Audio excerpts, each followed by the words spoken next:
Hello, everybody. Welcome back to the new moon report we have for August 2023. We're speaking on the Leo new moon that's happening on August 16th of 2023. Again, I'm here with my two favorites, Adrienne from Jaskirin Astrology, and then also Mila from Moonlight Soul Astrology. Hello. Hello. I figured I'll just pull up the chart right away. We just had a little quick chat beforehand, and the two ladies caught me off guard as Uranian as the energy is right now. Reminded me that we had this meeting today. And I think it's just kind of funny to open up like that because this is really, this new moon is very Uranian in nature as well. I think it's full of surprises. This week actually might be full of surprises and unexpected events. We've got a couple very significant things happening. Today is the Venus star point in Leo at 20 degrees. So if you haven't seen any of our content, I think all three of us has put out some content on the Venus star point in different, you know, like ways of looking at what that might be or what that might be falling through in your chart. It's definitely planting a seed at 20 degrees Leo for the next 8 years. So it's really nice, juicy energy. I think it's an opportunity to bring in something significant around your self-expression, around your values, maybe work you want to do in the world or relationships or how you want to build wealth in your life, attraction dynamics that have to stem from Venus itself. But today we're talking about the new moon, which is going to happen a couple days after that. So I'll just pop off with the fact that we were just talking about this huge square to Uranus that the sun and the moon is going to have. And, from my take, I'm looking at this again with the new moon energy is quite dark and we don't see things that are happening under the new moon, but we know something is getting planted. And, it's also interesting because this is conjunct the asteroid Lilith. And one of the ways that I'll look at Lilith in Leo is the suppression of your self-expression and really needing to use your voice to, stand up for yourself or validate yourself in some type of way, your own authenticity, if you will. And getting this push from the Uranus square, I think would really be encouraging people under this new moon that they have to break out of something, break out of their shell in order to step into their new power. So I'll leave you two at it to take it from there. If you have any thoughts on that. Well, I just think it's very interesting that we have Venus in a closing phase with this new moon and Lilith in a new phase. And it to me is like Lilith is like the embodied, the self-empowered version of Venus in a sense, because Venus is like the Eve, this like trying to find out like who am I and how am I going to express myself. Like she's obviously in a closing phase with this new moon. So during this Venus star point that is happening today, well, it already took place. Before that point, Venus was in a new phase with Sun, but Venus is retrograde, so Venus is re-evaluating a lot of things, and now we have Venus in a closing phase, and there is the square, of course, and Venus is the ruler of Uranus and also the ruler of Jupiter, and this square is actually coming from the conjunction between closing balsamic conjunction between Jupiter and Uranus. So there is something culminating that is creating this tension, this pressure for change. And at the same time, there is new stuff beginning. So I feel that this is definitely a very pivotal lunation because Uranus is going to become the ruler of Pluto for the next 20 years, 50 years, next 20 years. Mm-hmm. Mm-hmm. Yeah, I mean, I'm agreeing with all that. I think that Venus is asking us to really turn inward and to really think for ourselves about how we want to express ourselves for the future and letting that go. We're letting the old self go and beginning this new, with Lilith in the new phase, this new, wilder, more just spontaneous, natural self that we're looking to roll into for our future. And ultimately, I think that when we change the relationship that we have to ourselves, that automatically, as the mirror to other, begins to change the relationships that we have with other people. And I think that that, you know, aligns perfectly with what's going on with the nodes of the moon and the square to Pluto that's happening, that is really pushing us all to, you know, look again at what is leaving behind, how the society has created the way that we act in the world, and to really get another look at the way we related with other people. And then with this Venus closing phase, we're really going back and looking at how really we've related to ourselves and how we've been able to self-actualize and be authentic with ourselves. And then to be moving forward in bringing this new self, you know, with the North Node Mm. forward. And we'll be doing this for a while now. We're just getting started. So to begin this off, you know, we have this Venus retrograde, which is really giving us the chance to inwardly reflect on what it is that we value and how it is we want to move forward. Yeah, and I mean, this moon is actually trining the North Node. So whatever is happening in our reality right now, whatever the pressure and this situation that we find ourselves in is supporting this new process, this North Node in Aries, this showing up for who you are, becoming authentic and embodying your true essence. It feels very like a quiet new moon, even though it's in Leo. For me, it feels a little bit quiet just because we have a bunch of retrograde stuff happening. Like Mercury is about to go retrograde in like less than a week or a week or so, right? And so it's in its shadow right now. So we know that we're going to revisit things that have to do with Mercury, Virgo, and that archetype, and the reassessing of things, or kind of maybe thinking about what your strategy is going forward. Between a new moon in Leo, which is significant, and then Venus ruling the South Node that's squaring the Pluto, all of these things are significant. And then today's Venus star point, which is starting a new 8-year cycle, which is super significant. You know, it's almost like when you start something that's really good, but you don't want to share it with everybody yet because somebody might ruin it, or something unexpected might come in and like shift the plan. And there's like a quote that I'm really forgetting right now, but it's like something about succeeding, you know, in silence, right? And then like your actions, like, are actually doing it really proves like the success. I am totally murdering this, but there's a quote and I'll find it and put it down below somewhere. But because we have, you know, there's this power struggle dynamic that I see, because Pluto's on the backdrop, like always, that we do with EA astrology. Pluto's squaring the nodes, and it's also forming it in conjunction to this new moon. And Venus is going to ride up to that in conjunction exact and repeat that yod that we talked about in the last lunation cycle as well.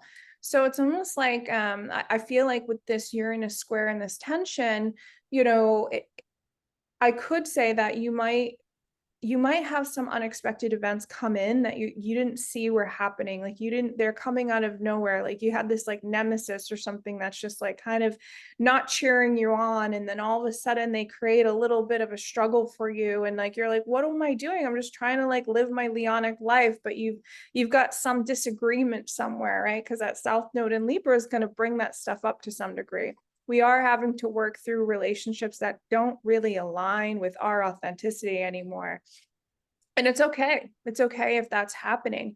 But it's almost like your next step to greatness is like it's a very quiet approach. Like, of course, you're going to get this opportunity to be loud and step into your truth and authenticity.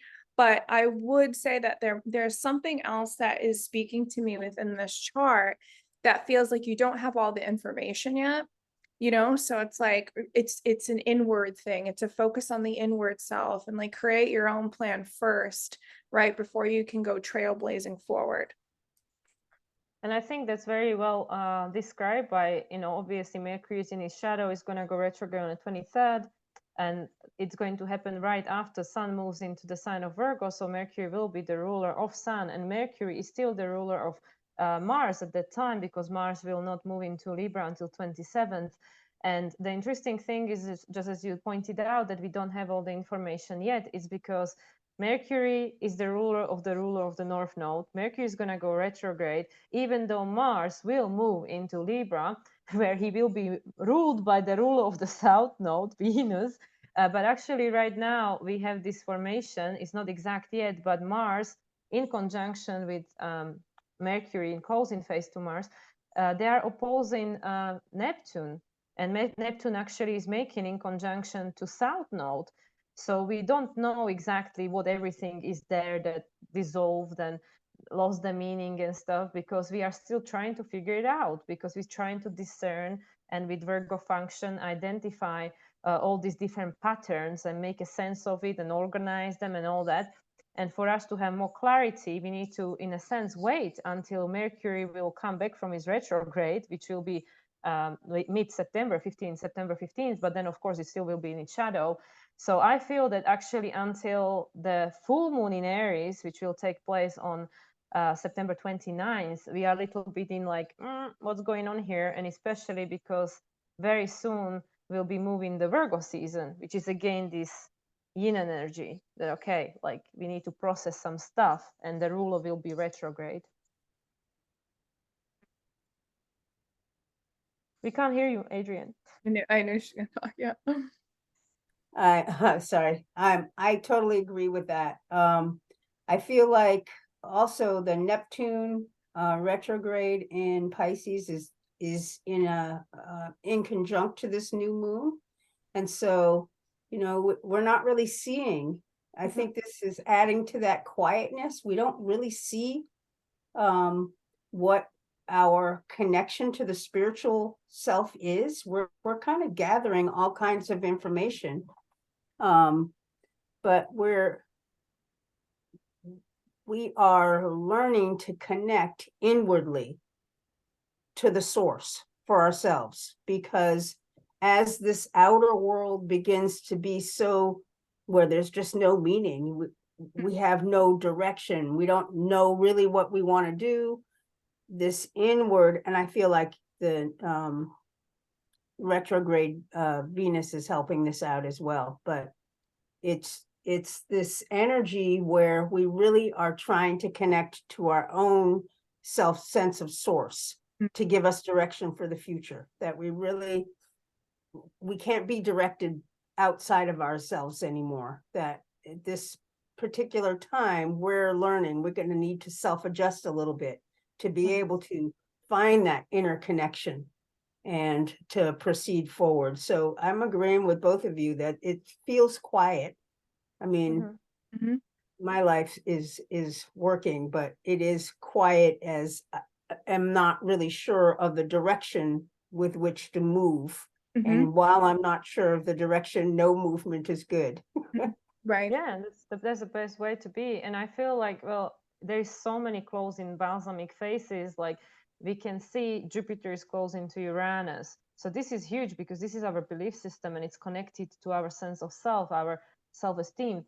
Chiron is closing to North Node. There's going to be a conjunction in February. So there is a closing phase there too. And Chiron is in Aries and North Node is in Aries. This is all about this new direction where we're going towards, like this wounding. Why are we not going there? Where is the insecurity coming from? What is enabling us? Saturn, as the ruler of Pluto, is in a closing phase with Neptune. They're both in Pisces, which is again balsamic phase, all this culmination energy. Venus now is in a closing phase to this lunation, and Mars, Mercury is in a closing phase to Mars. The exact conjunction won't take place until, I believe, it's like 29th of October. It's Scorpio season, and it's in opposition with Neptune, which is requiring this point of integration, but at the moment is on this Virgo side, this opposition from the Virgo side, not from the Scorpio side yet.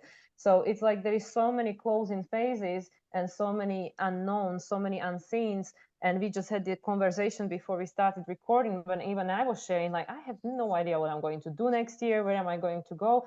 Because there is so many pieces puzzle that we just don't know. Like, how can we make plans when we don't even know what's coming, and that might change everything? So I feel that even though, just like Makayla started with, this is a new moon in Leo, which is normally very gregarious, very loud energy. But because the ruler of the ruler, because the ruler of North Node and the ruler of the ruler of North Node, Mercury is just about to go retrograde, is in shadow, and Mars as the ruler of the North Node is in Virgo. And Virgo is a very quiet, humble sign that is working its work, it's doing its work behind the scenes, it's not waiting for praise, it's just being very busy behind the scenes. So I feel this is why that might be the energy we're tapping into. Yeah, and it's like, it's okay, I feel, to like let people know that letting go and cleaning things out takes time, and these things don't happen abruptly, and it's just it's a longer process that it takes to untangle things that you built up for a long time in your life. And because we're wrapping up a Pluto cycle that's been in there since 2008, like think about everything that you built in your life since 2008 up until now, right? 2023.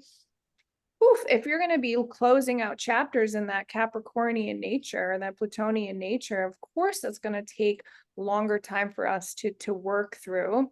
You know, one of the challenges that's been going on with me is my own expression, right? And I have a lot of Aquarius, so this is opposing it, and stuff that I want to write and put out into the world. But I've been trying to think about the approach, right? How I want to articulate myself, you know, because one of the things is the fear that can come up with your own self-expression, like the fear of rejection, the fear of shame, the fear of not being good enough, the fear of not, you know, just anything that can come with this judgment archetype as well, that comes with Capricorn, and then all the fears that align with Pluto.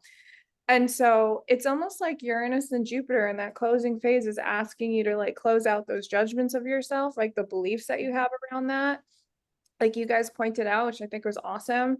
And that push is going to happen from Uranus, right? And some of the questions we can ask ourselves when we have Uranus transit significant is like, why don't I feel like I can express myself, right? Or what is it about me that I feel like I can't be an individual? You know, what is about others that I feel they're going to perceive me as odd or weird or whatever, you know? What would prevent me from being my own individual in this, you know, societal construct that we have created? And what are my fears around that? Because, you know, I think there's a lot of people out there that are ready to take a jump or a leap, say something obnoxious, right? Eris is with Chiron, like in the North Node, like Eris triggers people in her archetype, in her story. Like, it's okay if you're going to trigger some people. It's okay if something that you say is a little edgy or a little sharp, or it's, you know, against the grain, or it's new and it's not, you know, what the consensus is going to think. Chiron's there for a reason, because it's supposed to heal your authenticity and your uniqueness, right? And to help you go into that new direction. So sometimes, you know, we got to realize that we're not going to be the cup of tea for everybody or everything when we show up as our Leo self. But, you know, who are you doing it for anyway? At the end of the day, are you doing it for them, or are you doing it for you? And I That's think, exactly what I was thinking. yeah, You I, know, I like could see that totally. exactly the thing that, you know, the why. I actually had a client yesterday and I challenged her on that, because, you know, I started asking her the why, the layer of whys. But why does that matter? Why would that be an issue? Why you feel you couldn't? You know, and like, who is the one to decide what are the rules anyway? So I really feel that with this Mercury going retrograde soon, and, you know, being the ruler of Mars, and Mars being the ruler of North Node, I think to ask this question why and be curious and investigate, I think is very important at this time. That what actually got us where we are at right now and why. Yeah. I also think, you know, with this Chiron being in opposition to the South Node conjunct the North Node, that, you know, Chiron, while it's pointing out the healing, what are we healing? We're healing this sensitivity we have to stepping out in our own direction, to stepping out, and like you said with Eris, to taking that, you know, raw direction forward. We've been trained, conditioned to not do that.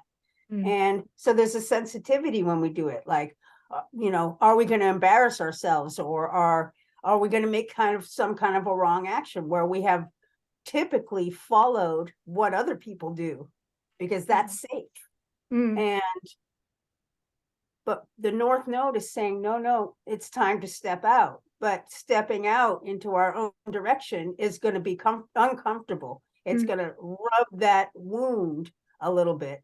And I was thinking about this earlier, back when, humans literally had to stay in the group to survive. Stepping out on your own meant death. Mm. Mhm. That Yeah. might be part of the sensitivity, but we have evolved to this huge mechanism of survival now for the whole, that really we can step out. It's almost like this survival net that we've created has allowed us to be able to step out where it doesn't mean death, yet our nervous systems still feel that we don't do that because it causes, we're not going to survive it. But everything is pointing toward it's time for us to do it. So I think that that's part of this wounding that we carry, that we are working on healing from. And that by being spontaneous in our actions and doing what it is that we feel, even if it's not accepted, I think is the direction to go. Ultimately, what it causes is other people seeing you do it, and it inspires other people to do the same thing. And that ball of, individuation will get rolling for everybody. And it'll take time, it all takes time. Time and practice, like with Virgo. You learn and you adjust and you practice. You become an expert over the time, because Virgo and Yes. Capricorn, they support each other. And we actually, I just wanted to open it up to this grand Earth trine that we have building up, between, amongst, because we have all this conjunction involved, like Jupiter, Uranus conjunction, Pluto, and Mars, Mercury conjunction. But the main players are Uranus, Pluto, and Mars. And this is again the need for grounding and discernment, grounding and deciding what is it for you. Because as you said, Adrienne, in order for us to actually learn to trust ourselves, like, yes, because there is insecurity. And I always explain it to people, it's just, everybody remembers their first day at school, their first kiss, their first day at job, after college, the very first day. And it's natural to feel insecure. It's exciting, but it's insecure, because we don't know. Like, we feel like, oh my God, what if they're going to feel I'm stupid? But then the more we do it, the more it just becomes like, oh yeah, this old thing, like, that's fine. But this is how we're going to feel competent, by the practice. Again, the Taurus, Virgo, Capricorn. You go after what you feel is the right thing for you. You have instinctual desire. You go after what matters to you. You go and practice it. If you need, you're going to adjust. You're going to learn something. And then that's going to make you feel that actually I am competent and I can feel in charge. Eventually, you're going to be the one owning the business, right? But again, with everything Capricorn, it does take time, because Capricorn doesn't give things for nothing, right? Even though Jupiter is in Taurus, but we know Jupiter expands everything it touches. So if people struggle with the sense of self-esteem and self-worth, Jupiter is going to expand that, because Jupiter is not going to select it for us.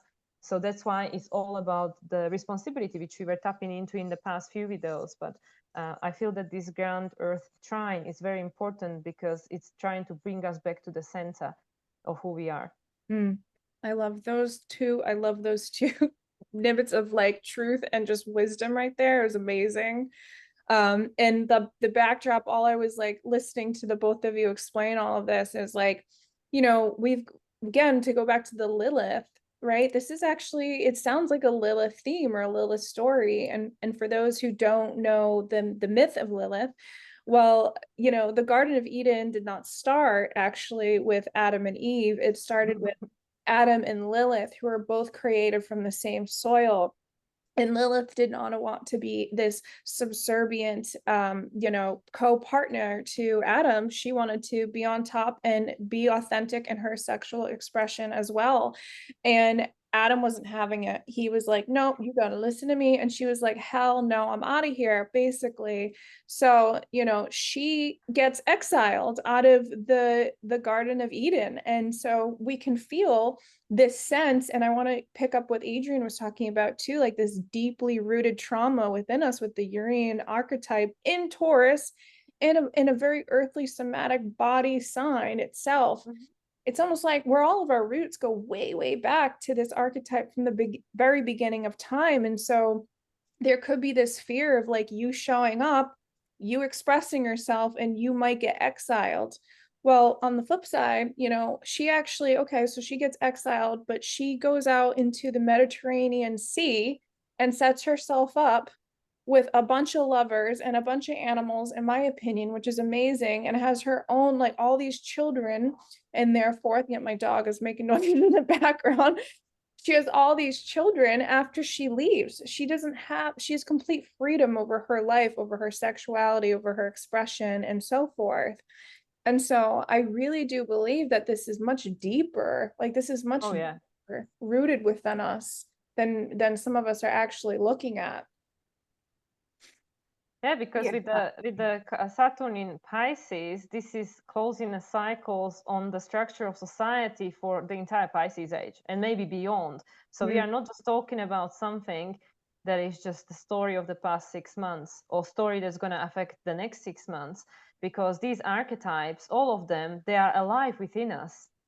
We just might not be like aware of them, but they still there because they create the construct of the reality that we live in. And I just really feel that with this, you know, culmination of Pluto in Capricorn, which is going to be playing out for another year until Pluto moves definitely to Aquarius. I think it's like November next year. There is a lot that still needs to be like the tying up of the loose ends, you know, in a sense. But it's definitely a much bigger theme than just you know, the most recent or most upcoming lunations that we are discussing. Yeah, in agreement. I was thinking about the Saturn in Pisces as well, retrograde. You know, we've been for generations putting the control of our direction outside of ourselves, and this links up with what I was talking about with the South Node in Libra, where we're looking to others to decide how it is that we control our lives. And this is all dissolving, you know. We're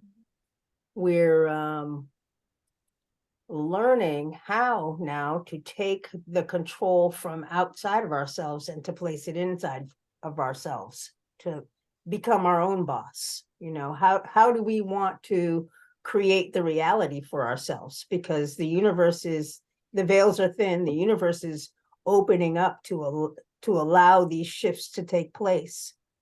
And I just feel like this is our opportunity to really turn inward. And so, you know, this Venus in Leo retrograde is really helping us to turn inward as well, and to really determine for ourselves what we value and how we want to express ourselves towards the future. And then, you know, the structure that has been in place for so long is slowly disintegrating, giving that opening. You know, the energy all dissolves back into Pisces, and from there it's ready to be used as new energy, because you just can't create energy out of nothing. Right. Something has to dissolve and go away. So we have, like you were saying earlier, Mila, all this dissolving. It's like building up all this energy in the backdrop for all of us to be able to take that step forward in whatever it is that we want to create. And really, it's lining up for us to be able to create it. And I think that's what this new moon is about. We can't really see what it is yet that we're going to create, but we can feel it. It's something. And I just wanted to add that, you know, when Pluto was in Aquarius for 5 minutes, all the positive aspects that were being made to Pluto were from Gemini. And Gemini, and this is something that I'm picking up also with my clients, that there is this indefinite options. You know, like we are being conditioned to believe that there's just one truth, there's just one reality, there is just one experience. But we know, even not 3 of us, we know that you can have the same physical experience and perceive it very differently. And of course, the pandemic would be a very good example of that, how that played out on a global global level, but the experience for individuals was very different. There was obviously certain common theme, but for some people that was the best part of their life, and it created the huge changes that led to completely different direction. And for some people that was the worst time of their life, and it was the same thing. So I really feel with this, because obviously Mercury is also ruler of Gemini, not just Virgo, and when Pluto moves back into Aquarius, it will be the same thing. Anything with the air signs will be trine in Pluto. Pluto will be trine in Gemini.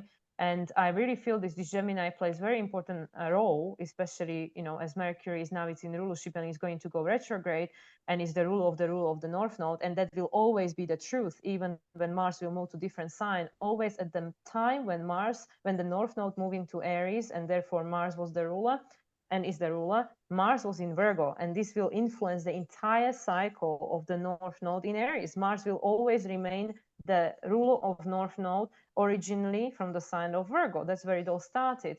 So I really feel that there is so much reevaluation, discernment, and especially the discernment plays such an important role because there is an overload of information. And that's what is the difference between Virgo and Gemini. Gemini just gathers million information and say, hey, Virgo, you decide, you know, like you now discern and you organize it and all that. So I really feel that with this Gemini archetype that's popping up for me, it's really saying that there is multitude of realities. There is, because Gemini is like so many options, right? And we really live in a non-linear reality, especially now that Saturn is in Pisces. The linear reality and the time we had been used to is gone. You know, like the time is completely like accelerated and it's just disappearing. It's not even going fast. It's literally dissolving. It's literally dissolving, just like Saturn in Pisces. So I really feel that with this Gemini idea, it's like whatever reality you want to choose, it's up to you. You know, you can choose whatever the hell reality you want to live in, and then you just focus on that and create it. So why out of this multitude of possibilities we would choose the reality that we don't want just because of somebody's agenda out there? So just focus on what you want, and then with all this energy that's seeded at the moment, it's giving us the opportunity to decide what is that based on you, based on your values, needs, belief system, aspiration, sense of purpose and destiny, meaning and stuff. Because just as we started with, if we keep externalizing our power, we will never feel free. Even if it's your husband, even if it's your dog, it doesn't matter who it is. If it's not within you, you will never ever feel free, because there will be still this something external of you which you dependent on and trusting more than you trust yourself. So once again, we have a choice. We can choose whatever we want, because there is a lot of combination, which means that the new beginning is coming. So this is a perfect opportunity to choose a different story. Mm-hmm. And I feel like that's amazing, because I feel like now that we have the Mars and the Virgo, right, we're making those adjustments. Like it was helpful with Mars and Gemini, as you know, excruciating as that retrograde period was. It was also really helpful to gather all the information that we needed. And it's like the next step, the next Mercury function, because we're dealing with Mercury essence here in Virgo and Gemini. The next step is to make the adjustments and to play around and perfect the craft and maybe pick one and work on it for a little while. Again, you have options always. And then once Mars will get into Aquarius, which is Mercury's exaltation, you know, that's when we really get to work on the vision and the dream and what's going on and what the future is. And so it's like what we've been talking about, like this is like a sneaky new moon, like it's kind of quiet, but it's kind of loud. Like it's really unexpected. Like what the hell's going to happen? It's really interesting now, all the things that you are accumulating up here, is because it's actually quite loud on the bigger scale and on the backdrop, because that South Node, Adrienne, which you were pointing out earlier, is forming that big yod in the sky, right? The finger of God to the Neptune and the Uranus. And this is hitting in EA. And if listeners haven't looked up the essential needs formula, like please just go on Google, like start looking up some stuff, especially from Jeffrey Wolf's Green School. But this whole yod right here is activating on a global, bigger scale. And of course, in our own personal individual lives, our essential needs. And it's shifting like big time. It's restructuring. And so, you know, does it happen immediately all the time in our personal lives? Like, no, it can be small little changes if you're working with the energy and you're going with the flow, you know, balance, be easy on yourself. But globally, on a bigger scale, I think that we are going to actually see a very loud explosion of a bunch of people owning their own power and their own truth and their own authenticity once Pluto goes back into Aquarius. And we're like, whoa, remember that new moon in August of 2023? Like it might be an eruption from that, from all of this starting. Sure, sure. Yeah, I just feel like the way that the energies are right now, we're really being asked to shed the layers of this self that we've been, the way we see ourselves, and to really begin to find that true self, because it's buried so deep. I mean, I don't think any of us actually know who that self is. We have so many layers. We've been conditioned through generations of people. And really, I feel like the universe is really just trying to help us to adjust and to shed those layers so that we can begin, we have another 1.5 years of this North Node in Aries, really take that authentic self forward. And I think that this new moon is like the beginning of that. I mean, what's the beginning? It's a circle. So, but we've been working towards it. But I think that, it's time to, lose the fear. And even if you feel uncomfortable about it, even if you are afraid, it's almost like, which is worse? Does it like suck being in the position where it causes you so much pain and discomfort and you're just going to keep on doing it like that because that's the way you've always done it? Or you're really going to like step out on a limb and just try something new? That's where I am with it. Let's just try something new because the old way isn't working anymore. Yeah. And I was just smiling to myself because it's like with the Jupiter closing conjunction with Uranus in Taurus, it's like the end in the story. Okay, the story about who you thought you were, with the Venus retrograde, especially now. So that's again like people like remember this lunation for when we have this conjunction between Uranus that is ruled by Venus retrograde in conjunction with this new moon right now, and in a closing phase, and Jupiter is in a closing phase with Uranus, and then on April 20th, 21st, depends where people are in the world, we're going to have this conjunction between Jupiter and Uranus, and that story might end, that story, something unexpected might happen, where suddenly we have a realization for, whatever reason, and we decide this was not even my story, and then Jupiter goes in Gemini and goes like, okay, let's gather information to rewrite the story. And then a new story can begin in this different reality that you choose for yourself. And I'm trying to make a light out of it because it is actually a lot of heavy energy. People, like I heard a lot of astrologers saying that, oh, this is actually a very positive moon, and it's like all this happy energy, whatever. And I'm not saying, there is a lot of support. We are being supported as always. There is a lot of support, but it goes so deep. This goes so deep because Leo in its essence, it's really your purest authentic expression. And how many people out there are truly authentic? So it goes that deep. Like what it would actually take for us to get to the core essence of who we truly are, this bare essence. And that's what this moon is really representing. That, even with the Mars in opposition with Neptune, that there is so much adjustment that needs to happen, and so much that we need to uncover that is still connected to this past conditioning that in a sense sap the life meaning and purpose out of us to be able to rewrite this story, because it's like if we don't heal the old wound, it's gonna infect the new. So it doesn't, it's like, I'm sure there's better analogy with something, like you, Adrienne, growing food and stuff. If you don't take the stuff that is rotten from underneath and you try to put like, I don't know, there's something like if you don't clear the stuff and then try to build on the top of that, the thing is just not gonna have a good foundation. So I feel that's pretty much what's happening with all these culminations in the sky, that there is something we need to figure out what it is that needs to be adjusted, healed, and integrated.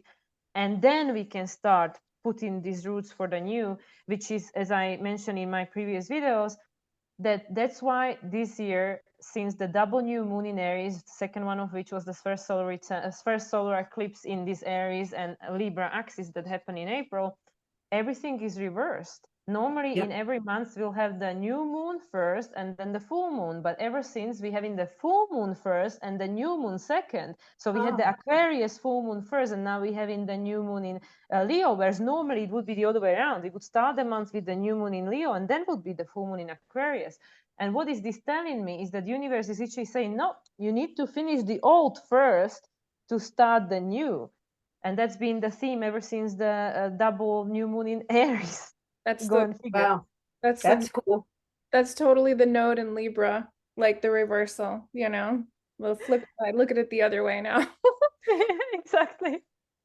Yeah, no, I love that because it takes vulnerability to show up and be authentic, right? And that's where the wounding is coming from too, with the Chiron there, and that's where the triggering can come in with Eris, and why that's trining that new moon, I think too.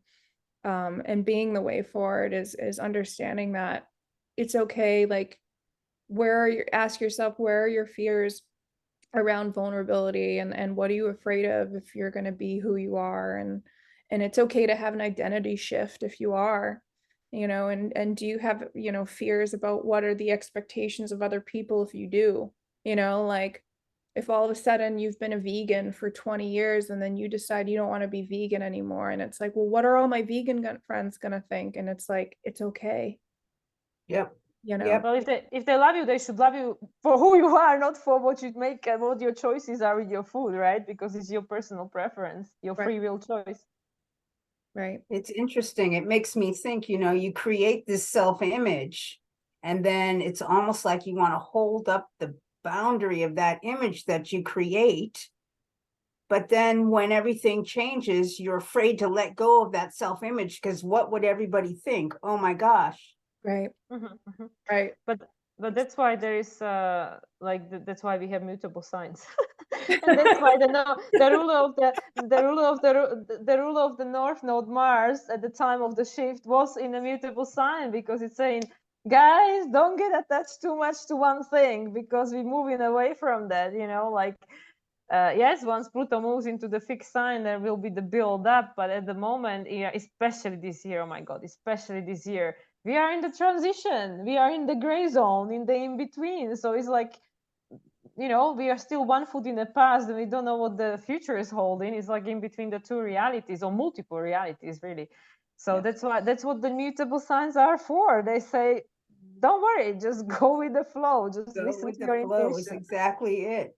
The boundaries are fluid at this point. The boundaries are not there because Saturn is in Pisces. The boundaries That's are it. gone. All water. Yeah, How do that's it. you want to form it for the next time? And next time, maybe we won't be so rigid. Right. Yeah, because Right. it's like exactly like you said with the self-image, and then we in a sense get ourselves in a trap. And that's why I keep repeatedly saying that actually for some people that is the choice they made for this incarnation, to just stay one place with one person forever and Sure. ever, and maybe that's how they're gonna grow in that experience. But for more and more people, especially now facing the age of Aquarius and Pluto in Aquarius transit, this is no longer the case, because it's like everything is accelerating, even on a soul level. The soul wants to experience many more things in one lifetime. That's why so many people have this Pluto North Node connection in their chart, because the soul doesn't just want to be, you know, stuck in this one reality, but it's like, well, the multiverse is the, you know, the limit, so why just be one thing, right? So Right. I feel that that's really, there is something to be said about this, getting ourselves trapped in the prison of our own making by getting so attached, you know, with all this Taurus energy we have going on. And that's why Uranus is there. It's saying, do not get so attached, don't get so fixated on this past paradigm, this past story, and this past, you know, with the Venus, past values and past identities that we adopted, because we're changing, growing, evolving, just like nature, just like season. And that's the cycle of life. Yep, I agree. I agree too.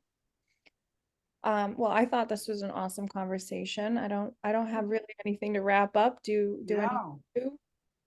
I think we've said it. Yeah. It seems, you know, it seems like what you all have said have supported what I have been thinking and the way that I'm looking at the chart, and y'all are validating me, so thank you. That's very, very fitting for the new moon in Leo, the self-validation. Yep. Yeah. Absolutely. All right, so I guess I'll just end this with we're all available for astrology readings. If you two want to share, Adrienne, if you want to start sharing where Yep. people can find you. You can find me on Facebook at Jaskirin Astrology. Also, I have a Substack account and I put out a new moon report every 2 weeks. And you can find me there, Jaskirin Astrology again. And soon to have a website. It's in the works. So, but for now, that's where you can find me. Awesome. And how about you, Mila? Well, the same as always, Moonlight Soul 369. I'm on Facebook, Instagram, YouTube. Everything is on Linktree as well. And yeah, also the website is on the on the way. It's work in progress. But actually, I just wanted to add to blow somebody else's trumpet, because Adrienne here is so modest, and we mentioned the essential needs formula. Well, Adrienne here has something to offer to the I'm working on audience. my advertising. I'm going to be offering an essential needs course that people can reach out to my either on my Facebook page or on my Substack is where I'll start advertising it, but it'll be available probably by the end of the month. Perfect. Perfect timing. Right? Yes, you are modest. That Pluto and Virgo, I can't help it. So you need somebody with the Mercury in Aries to give Yeah. you a little push. Exactly. Right? Yes, so Mila, anywhere else with you? That's it for now. That's it. People can just find me if they want to find me. They can find me for sure. Okay, awesome. And like always too, you can find me at thescenicgridastrology.com. I'm on all of the social media platforms, and I'm also speaking at a conference at the end of October, actually, end of September, I'm sorry, September 28th to October 1st in Borrego Springs, California. It's an evolutionary astrology conference, and I'm giving a lecture on the moon. And I have all that information off my social media accounts if you're interested in attending. And Stephen Forrest will be there and a bunch of other great astrologers. So thank you. Yay. Yeah, thank All you. right, Makayla. Thank you. Very exciting stuff for all of us. So everybody, I wish you well, and please give us a like and subscribe to our channels, and make sure you leave us a comment if you'd like to, ask a question or talk about what's going up with you. And everybody have a good new moon and Venus star point in Leo. Yeah. Exactly. All right, ciao. Okay. Bye.